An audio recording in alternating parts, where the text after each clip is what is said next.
Hello there, ladies and gentlemen. This is Boisterous coming to you with some Platinum League Pandemonium out of the map Daybreak LE.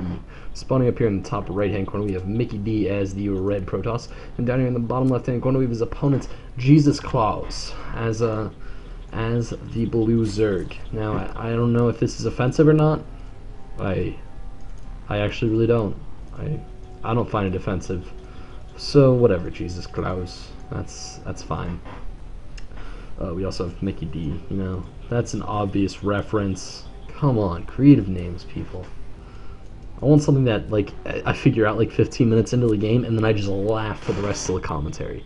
That is what I expect of all of you great and extremely clever listeners. You should all be able to manage at least that. We see MickeyD going for what I could only presume to be a Forge Fast expansion. He's probably going to build like his Forge, and maybe Gateway, maybe Cybernetics Core, and then boom, a Nexus, and he'll be perfectly fine. And we see JezusClaus just going for the very standard drone build. Looks like he might be going for 15 hatch, maybe. 15 hatches are, of course, not really common in PvZ, but then again, I 15 hatch in every matchup ever, so I can't really say what's common and what's not. 15 hatch is the only build that's common for me.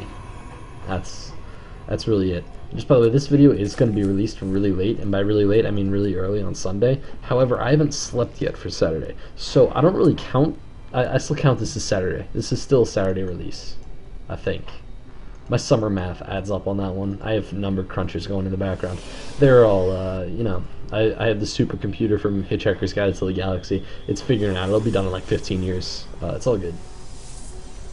It's only the best computer in the galaxy. It's currently working on creating the next best computer in the galaxy. That's kind of it. Anyway, MickeyD's scouting probe is, you know, it's kind of winning the fight. Not really. Actually, the drone was kind of kicking its ass. So the drone is still kicking its ass. This probe just doesn't even know what to do. It just doesn't even. Oh, there we go. Now it should win the fight. Okay, worker fight, oh, melee drone, boom, what a king, oh, but the assassin probe, oh my god, that was pretty awesome. It just had like a sneaky little probe throwing his cloaking device just like around his like, fucking, that was pretty amazing. Wait a second. Today was the finale of Legend of Korra. Damn it. No, focus on commentary. I know I've been up for like 18 hours. Gotta focus on StarCraft. Can't go drifting off into fantastic, like, things from my childhood that I watched, even though I shouldn't watch them. They're still fantastic. Anyway, we have MickeyD going for 2 gateways, and interestingly enough, no gas. Which is kind of odd for a Protoss player. Usually, I mean, even if you go Forge Fast Expand, you still get 1 gas geyser at this point, because honestly you need it. Also, I think the second Photon Cannon is kind of overkill, but in this day and age where like 3 base roaches are just so often like played, you know, it's basically the only way that most Zerg players know how to play, unless you're like me and you go Mass Queens, but psh, that's time for that'll be stream time when I go Mass Queens. Don't worry about it, people. I will announce it everywhere that I'm going to just go Mass Queens for an afternoon. It's going to be fun. We have MickeyD going for the worker transfer, just a 6 probe transfer. A little big, not too big though. It's actually fairly standard, you know, just pulling your workers off the line stuff. He finally does have that assimilator down there, however, I still think that it's a bit late. I don't know. I feel like the assimilator should be started like halfway through your first gateway, you know? Get it nice and good and done there. The first zealot is on its way popping out. He is going to need like 2 or 3 zealots to clog up this actual pathway, because this is like Ultralisk pathway time, and I don't know quite why he did that, considering the fact that he could have just moved like the Photon Cannon down or this gateway down and really made it a lot more effective. But, you know, I'm not going to criticize him overly too much. He does have 2 Photon Cannons. So, ideally, it doesn't matter. Plus, with this formation, if there wants to be a Zerg run by to the main, they need to run around the Nexus and up the ramp. And usually by then, you can warp in like a dog. Oh, actually, this is really nice positioning. Because this is like warp in a Zealot and you're good. Over here, not so much, though. That's personally just me. We have his 3rd Paladin going down, making sure he has plenty of redundant power. And Stargate. Oh my god, Stargate from our Protoss player. Now, of course, Stargates are very effective against Zergs. There really hasn't been a lot of changes that would make them any less effective against Zerg, because, you know, the Queen buff really only affected ground Queen play, and you're not rushing out ground units. If you go for a Stargate, you're rushing out them Void Rays, the meaty Void Rays. And of course, with the metagame of the Zerg as it is right now, with most players just going for that 3-base Roach play, Void Ray play is becoming very strong, especially if it's not scouted. Okay, so the layer is done. That's pretty important. The layer being completed is, of course, extremely good. It's very nice, because it lets you get those roaches. There we go. Now there's the 3-base roach play we have all come to know, understand, and some of us love it, some of us hate it. It's really it's all up to your own personal preference. Anyway, we have MickeyD making plenty of pylons to power up that Stargate. The Stargate is, of course, producing its first Void Ray. Now, there are plenty of Overlords in position that they could really just fly on over to that Stargate and knock it off. However, it does not look like our Zerg player wants to risk the supply at this point. And honestly, that's not a bad suggestion.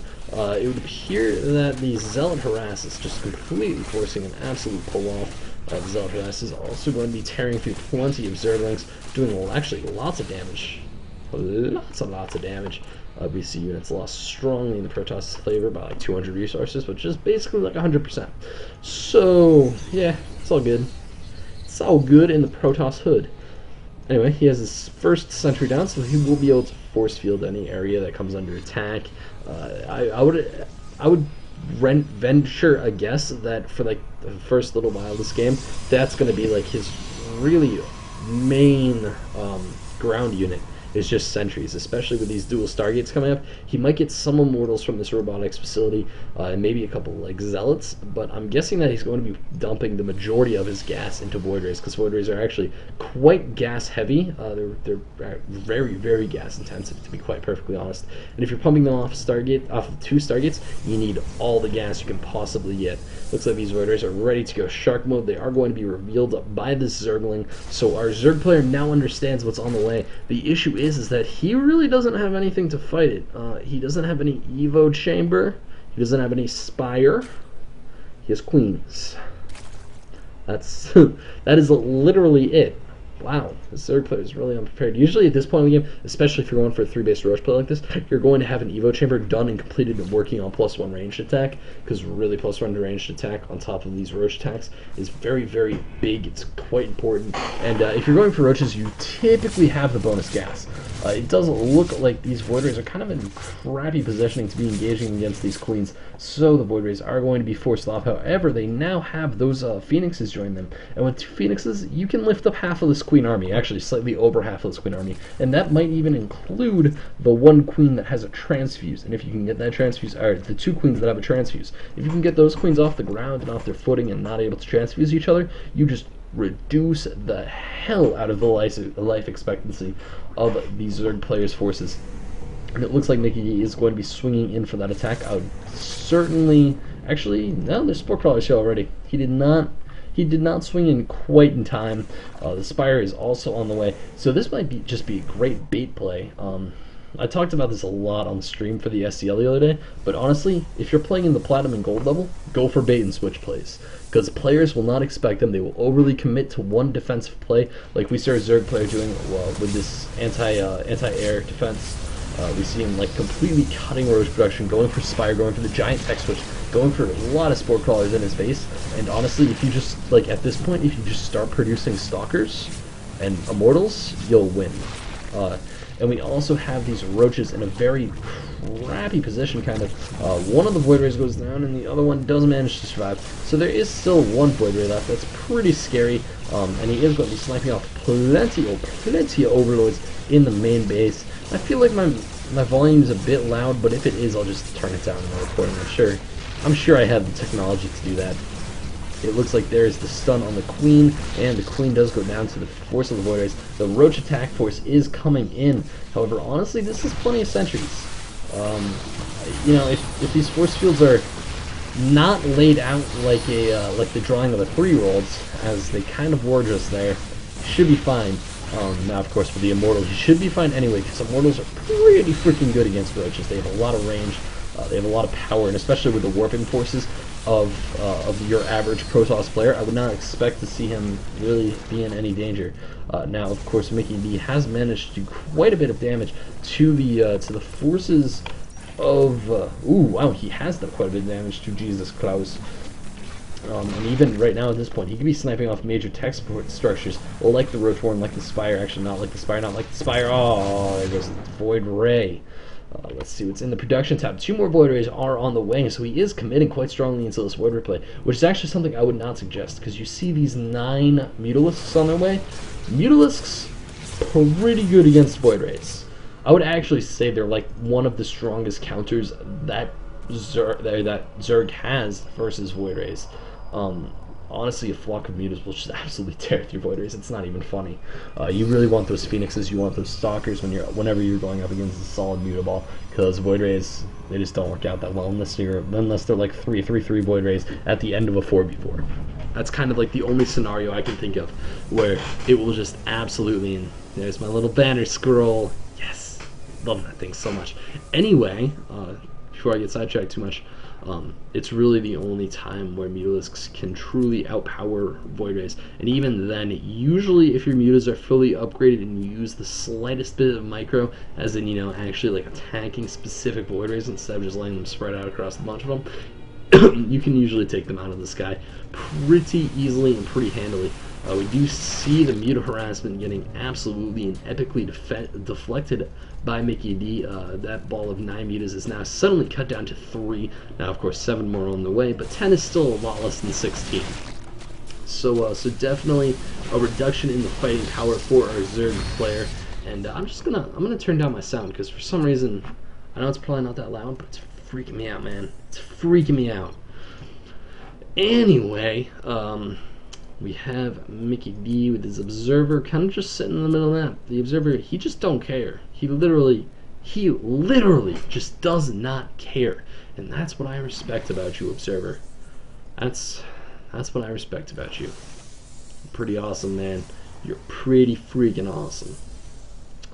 And also, guys, I'm probably going to need to remake my forum thread, so be very aware of when that happens, because I think I'm near the cap. I haven't actually looked up and seen if there's a cap on the amount of posts one forum thread can have, but if there is one, I'm probably close to it, because I'm up to like 25 pages at this point, so I'll probably remake that at some point in the near future, or, you know, basically the day after I hit that cap.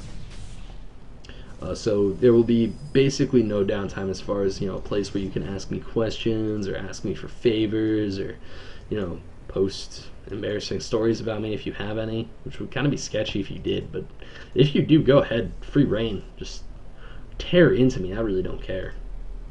We see MickeyD building the Warp Prism, which is kind of an interesting choice at this stage of the game, especially if your opponent has these mutas, because mutas are actually kind of strong at deflecting Warp Prism play, just as they're kind of strong at deflecting medevac play, so long as they scout the medevac coming. Now, of course, mutas that just move, like M-move, into a Protoss player's army, not nearly as effective at dealing with Warp Prism play as mutas that are, of course, alive. Live mutas usually better in that regard. Now, JezusClaus is basically falling behind really far. We have double Colossus production stepping up for MickeyD. He's on 3 bases versus his opponent's really 3 effective bases. His income is, whoa, far superior. There's 15 Harvester lead, which is really not what you want to happen when you're playing as a Zerg player. That's typically not the best scenario to be in. And of course, MickeyD getting that +1 armor. He already has that +1 ground weapons completed.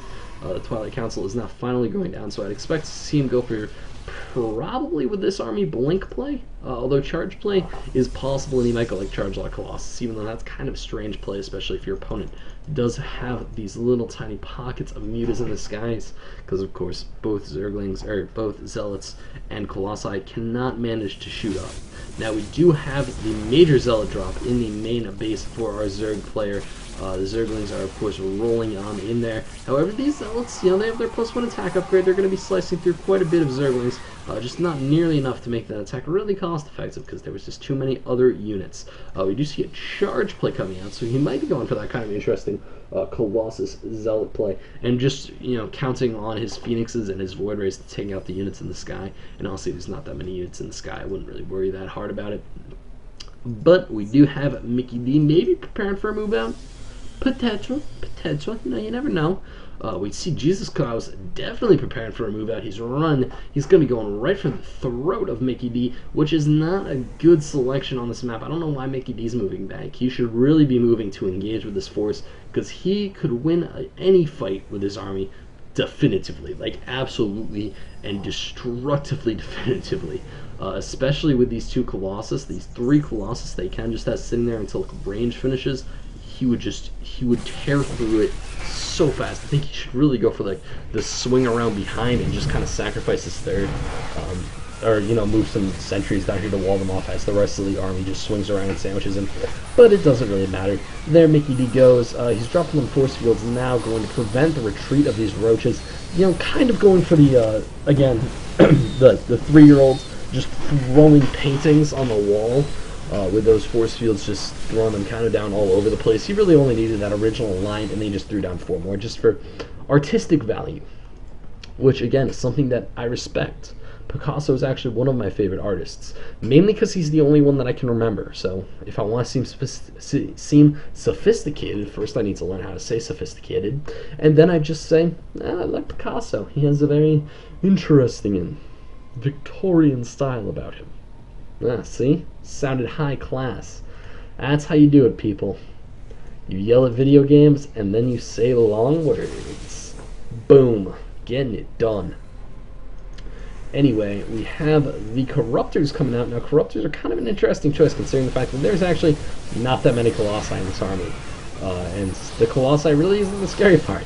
It's basically just the army itself. So we are going to see the Zerg player get absolutely mopped up at this point in the game. It looks like 1, maybe 2 Colossus. No, just 1 Colossus. The second Colossus. If the shields got down, but there's the GG well played from JezusClaus. So always well mannered. And there, the replay is over. So anyway, guys, if you have any games that you would like me to commentate, you can send them on into boisteroussc2@gmail.com. If you have any questions, comments, or concerns, you can post them in the Battle.net thread link below. And also, you know, if you want to follow me, if you want to subscribe to me, if you want to follow me over at Twitch TV, basically you can follow me at any one of these following things, you know. YouTube.com/user/boisteroussc2, Twitch.tv/boisteroussc2. And I think I'm also going to come up with like a Boisterous Gaming for Twitch, because honestly, I play StarCraft 2 a lot. I also play basically every other game a lot too. So I might, like, on Boisterous streaming, I'll stream like Smite or SMNC, maybe some Minecraft, all of the games that are not StarCraft related, so that anybody that really only wants the StarCraft version of my things can just follow the Boisterous SC2 feed, and then people that actually want the general gaming can follow Boisterous Gaming. So anyway, that's enough rambling for me. Watch out for new news about the SCL. We are approaching the semifinals, which is, of course, like the round of 4. And then there's going to be the round of 2 after that, which is the grand finals for $50. These teams have been duking it out for like 8 weeks. It's going to be epic. I have a feeling. Before rule changes, it could have been a best of 19, and that would have been fun to commentate. Man, me and Kidorn both agreed about that. Anyway, I've been up for way too long, and I'm starting to ramble, so I'm just going to end the video right now.